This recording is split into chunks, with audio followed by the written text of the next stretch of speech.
አይገርማቸውም? እግዚአብሔር ምሕረቱን ሊያበዛ ትልልቅ የተባሉት ሰዎች አይገድቡትም፣ አያግቱትም። የኔ ወዳጆች በመጽሐፍ ቅዱሳችን ላይ ስለ ዮሴፍ ታሪክ መጽሐፍ ቅዱስ ሲናገር እንደዚህ ይላል። እግዚአብሔርም ከዮሴፍ ጋር ነበረ፣ ምሕረትንም አበዛለት፣ በግዞት ቤትም አለቃ ፊት ሞገስን ሰጠው ብሎ ይናገራል።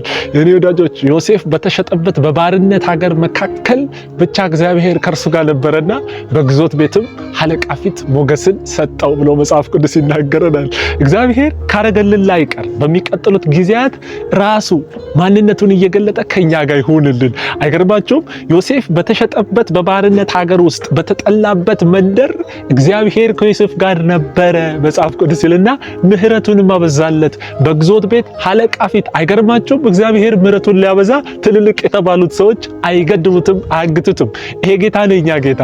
ስለዚህ በሚቀጥሉት ጊዜያት እግዚአብሔር አምላክ ካረገልን ማንነቱን ህልውናውን ከኛ ጋር በመሆን ይግለጥልን። ጸጋ ይብዛላችሁ።